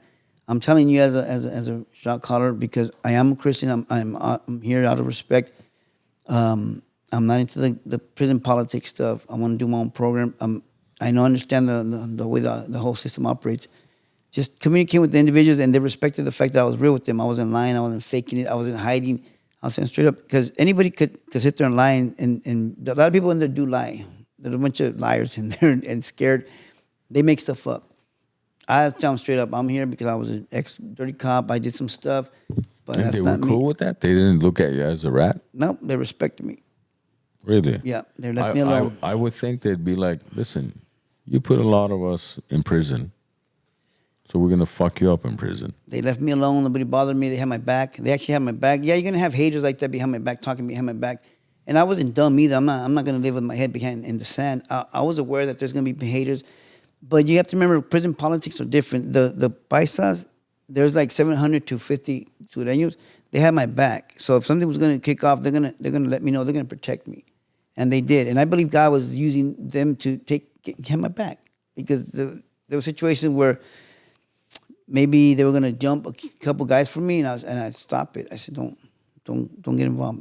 I don't need you guys' help. What about like the correctional officers? How were they in prison when it came to you entering the prison cell? Seeing a former LAPD officer who was one of them, basically. How did they treat you? They treated me good. They didn't bother me. Nobody bothered me. I mean, I had an incident when 2 so-called jailers tried to bother me, and this is when I'm barely baby Christian. I just started reading the Bible. I called them into the cell, told them, let's handle business. You got to talk shit. Come on, both of you guys get inside so we can fight because I'm going to F you guys up. I was a baby. I was dealing with issues. I'm talking about, I'm going through my own battles, and you want to mess with me and bother me. I tell them, get inside the cell. Let's handle this business. You guys want to bother me? What was their reaction to shit like They this? freaked out. I told them, you guys better fucking, excuse my language, guy. I'm trying to be good, but okay. but I told them, this is my past. I did tell them, you guys want to disrespect me or mess with the cell? find out. Come on inside. I'm gonna F you guys up because I don't play that bullshit here. I'm doing my time. Don't be messing with my stuff, man. So- and basically got to this handle. I told the sergeant, talk to your goons because I'm gonna mess both of them up. They ended up rolling me out of that yard. See, you could, for those of you watching at home, if you look at, I don't know if you guys could see it. You got beautiful blue eyes, by the way. You look at his blue eyes, you'll be like, what is this guy gonna do? And all of a sudden, it just shifts, and you're just like, Step into my cell. Step into my cell. Those blue So eyes. that's where shit goes down in the cell. It's not in the yard. I thought it was They always go in the everywhere. yard. It happens in the yard, in the cell, in the mop room. They happen in different areas. It depends where they're going to get you. They're going to get you. You can That's be aware. crazy. It could happen anywhere. You can't just think. There's no. They claim to have rules and policies and politic rules. They don't always run them because you could be a rebel. You could say, "I'm not going to follow the rule. I want to beat that guy. I'm going to fight him." You can start riots too for not listening to the prison politics. But things happen. Did you have any issues with the correctional officers? Were there any corrupt COs there? There was, but I mean, you don't bother them; they don't bother you. They're bringing phones in for people. That was between them. I didn't get involved. Nothing. I didn't care. They I didn't care. treat you differently because you're an ex-cop? No, I mean they respected me. They left me alone. I mean, I didn't expect any special treatment. I mean, sometimes it'd be good if they did. Like my visits would be different with my kids and all that. That'd be fine. But I wasn't gonna expect it or ask for it. So 16 years. That's what you served. And I did 7 in solitary confinement. And in 6 Solitary is what, 23 hours? 23-hour lockdowns, 24-hour lockdowns, depending on how they treat you, if they want to let you out or not. So 7 was in solitary confinement. Yeah, and 5 then- straight, and then 5 months, so basically 7 total of solitary. Yeah. And these were at a time period in, I guess you would say, the world where a lot of things were changing very quickly.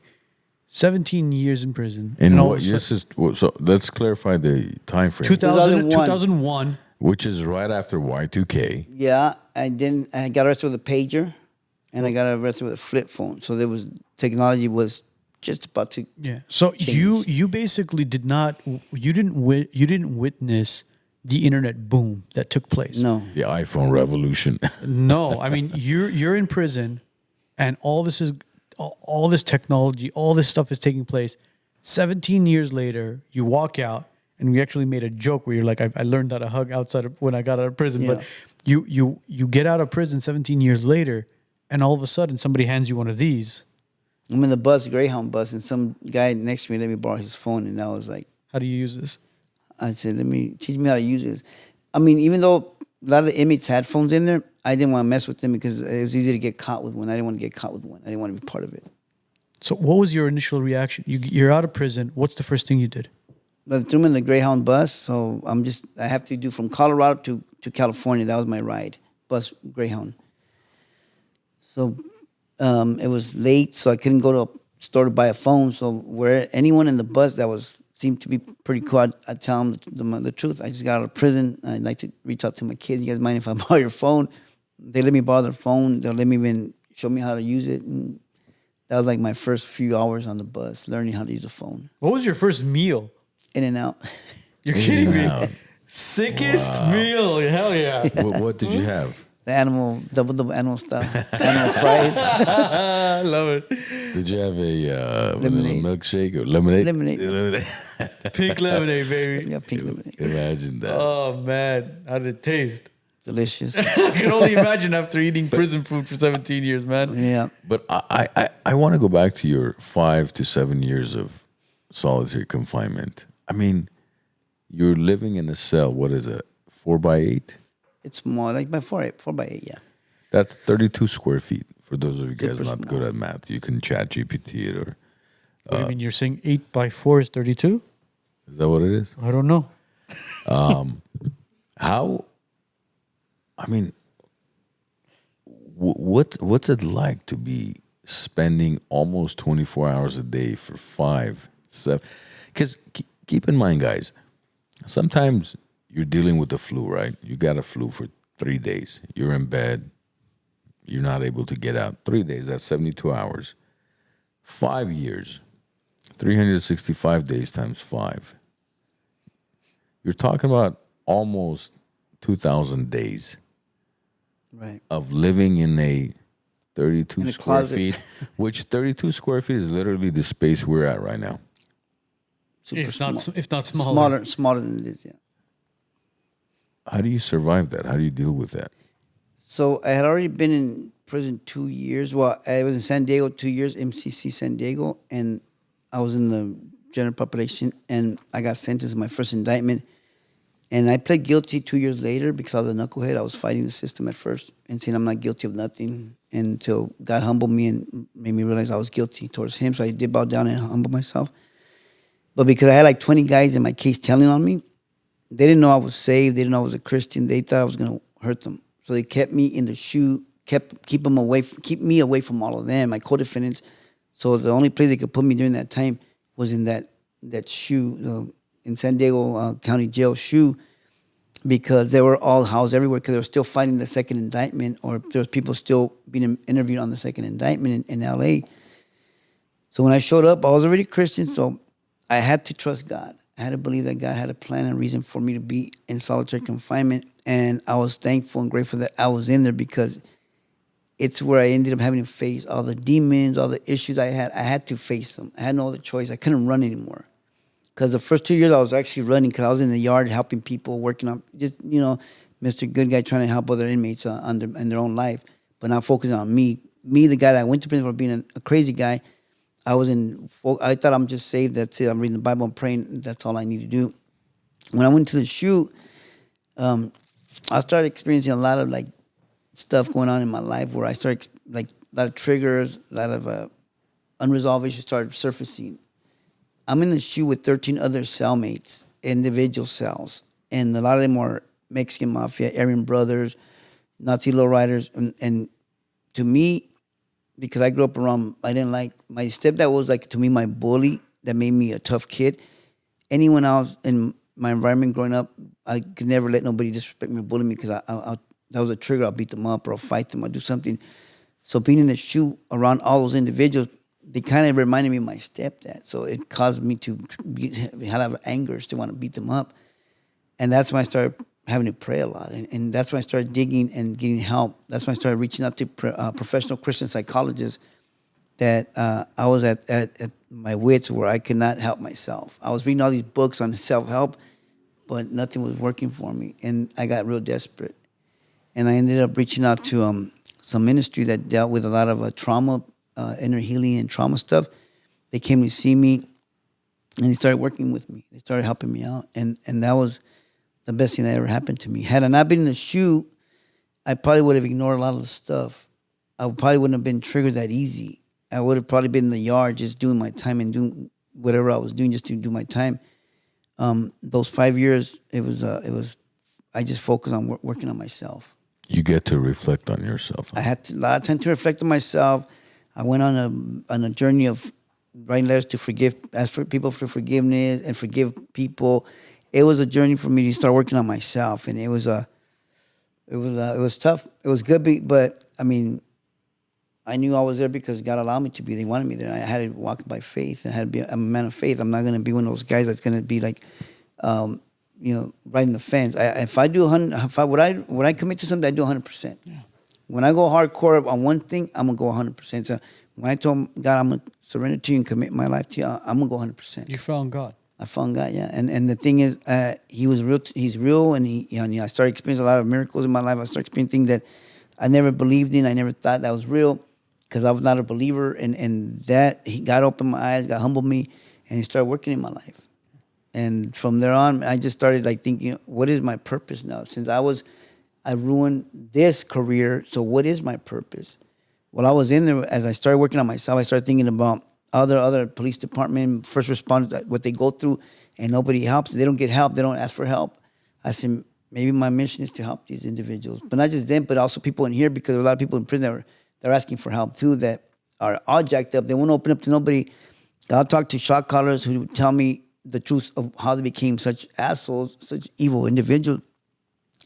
I got to see the human side of these guys, the Aryans, the MA. I got to see the real human side of their own childhood experiences, what made them become so evil. So it helped me to see the human side. Not that they became my buddy, I trusted them, but if they want to help, I would help them. Ruben, I'm curious how many of those people that you spoke to had father figures in their life. A lot of them didn't. A lot of them didn't, and that's another good point, because that was one of the things I saw in prison, that a lot of them in Mother's Day, they'll sell out on the Mother's Day cards, but when it came to Father's Day, nobody's really buying Father's Day cards. Broken homes, broken families, no father, absent father or abusive father. A lot of them didn't have that, and you see it. I saw it with my own eyes. I saw it firsthand. You know, you see one or two here where they had a messed up mom, but for the most part, there was a lot of them with the messed up father or no father. So do you think that is kind of the leading factor of what eventually leads to boys ending up in prison as men?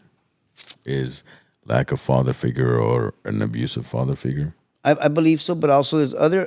That's one, and there's a list of factors, but one of them it is at home. It starts at home. 100% it does start at home. It could be the absent father, the abusive father, but then the kid that hasn't been affirmed by his dad, that hasn't been approved by his dad, he's going to go to the street to get approval or acceptance by somebody else, and it's going to be the wrong person. So that's a weak father? You think? The father... Weak father figure? Or It's either a missing father figure, a weak father figure. Or violent father, angry Or, father, yeah. abusive father, broken father. It's rare to find a father that's balanced out, that says, hey, son, you know what? I'm going to discipline you because I love you, but I'm still going to have to discipline you, but it's for your own good. And you know, at the end of the day, know that I still love you, but this is part of life. You know? But you don't have that hard. It's rare to find a dad like that. See, there's the 3 A's they talk about when it comes to a father and son's relationship. It's approval, it's appreciation, and it's acceptance. Yeah. Those 3 A's are very, very key words when it comes to a father and son's relationship. Yes. Because that's what a son looks for from their father. And when they get those 3 A's from them, that relationship and that bond between those two individuals becomes very strong. Yes. When they don't have those, what do? What you just mentioned. They go seek it somewhere else. And if they seek it from the wrong person, it's bound for disaster. Or if you have the father that's actually too hard on you and thinks he doesn't know how to just give you the balance, he can make you a misguided missile. Yeah. And you become a destructive individual too. You become very callous, unloving, because your father should have built your identity too. And that's what a father should do to a daughter and a son. But when that doesn't happen at home, of course, you're going to go somewhere else to get it. If you're an absent father and the daughter's looking for love and affection that never got from a father, she might end up giving it from the wrong guy who's going to be abusive. Yes. Or, so many things happen in life, and those are key. I saw that in prison a lot. I saw, because I got to the point where I was actually counseling people in prison. I became I got trained in this. I started going to school for that, for Christian counseling, mental health, addiction studies. I started studying and doing a lot of correspondence courses, getting my little certificates and stuff. And then I reached out to ministries out there who were sending me their courses. I started studying, reading, and I started working for the chaplains in prison, working with a lot of inmates with different backgrounds, not just gangsters, but I met a lot of guys in there that were ex-cops too that got in trouble for stuff, dumb stuff, accidents, you name it, they were in there. I worked with military guys in there. Just so many different people with different backgrounds, but I got to help a lot of people in there. But I don't think, especially with boys, it's all about the 3 A's, because there comes a point in a boy's life where they may even despise their father, as good of a father as you can be. True. Because, especially in their teenage years, because it becomes unrelatable. They're trying to relate and fit into their community, into their friendship, into their circle. And what you wish upon them and what you want for them, they don't understand. Well, that's why you got to communicate with them. Right. You can communicate as much as you want. You're going to go through a stage as a father where your kids, especially your boys as a father, they're going to resent you because they don't understand what you want for them is what's best for them. They think what you want for them is what you're trying to vicariously live through them. So they start resenting you. True. And then they go through a phase at an older age where then they start realizing and understanding, no, my father did have my best interest.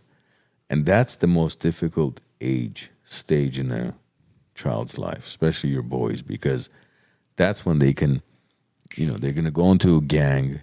These guys are going to be relatable. They're going to go into some other bullshit crew that's relatable, whatever they do. They're YouTubers, I don't know, whatever these teenagers are into these days.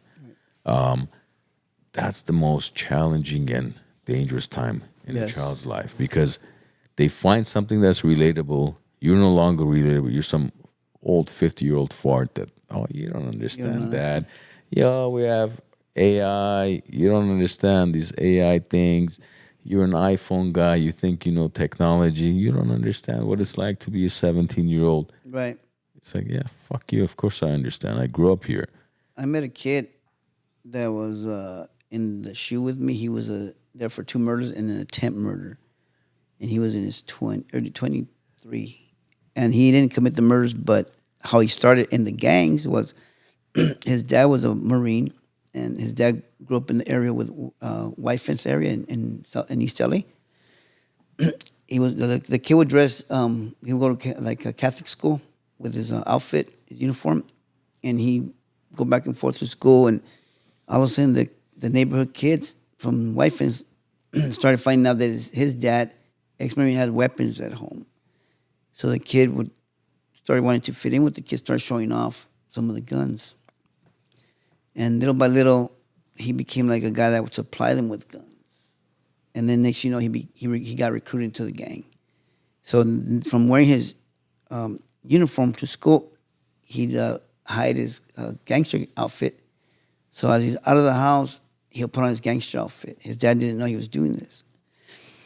Eventually, he became a hardcore gangster from White Fence and started becoming a dope dealer in the neighborhood, moving dope, and the gangsters looked up to him because his dad never gave him that affection, the formation. His dad was just a disciplinarian, but trying to take care of him, trying to do his own, I guess, in own way of teaching him to keep him out of trouble, but it was backfiring because the approach wasn't working.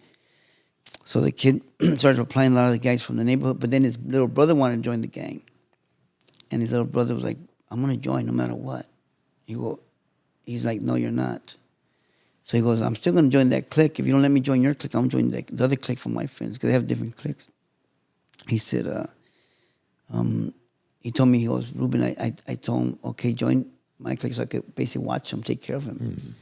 His little brother joined, and then he went to collect rent in the neighborhood, and they ended up killing his little brother. Fuck. So somebody from the neighborhood retaliated and killed 2 other gangsters from the neighborhood, from their enemies, but they blamed it on this guy. And it wasn't him, but they put him in prison. And he was already in there for like 10 years. And he was still fighting his case because he was innocent for those 2 murders. But it started with just trying to fit in.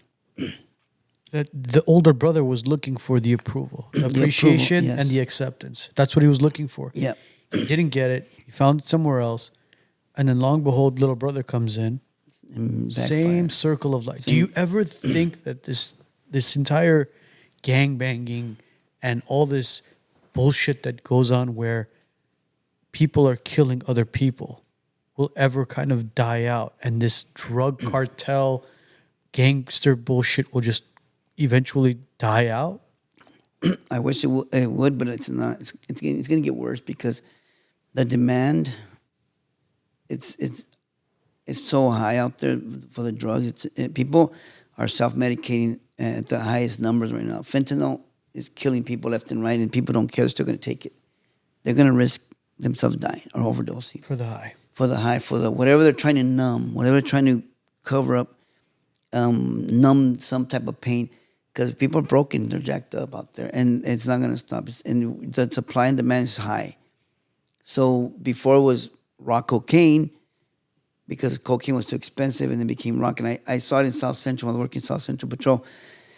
It was like zombies. The rock cocaine epidemic, it was like zombies. And then next you know, it came meth, ice, glass. It's been moving, and now you have the fentanyl epidemic. and it's out of control. So I don't think it's going to get better.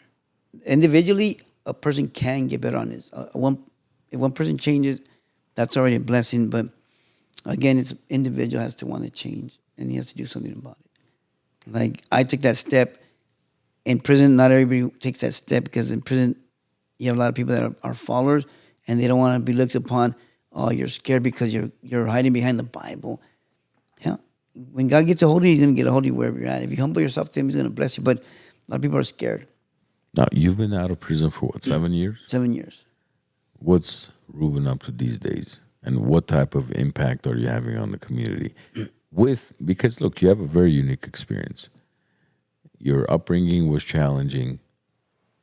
You joined law enforcement. You became, and at one point you were corrupt law enforcement. You spent 16 years of your life in prison. Yes. And now you've been out for 7 years. What is Ruben doing now? What type of impact are you having on the community these days?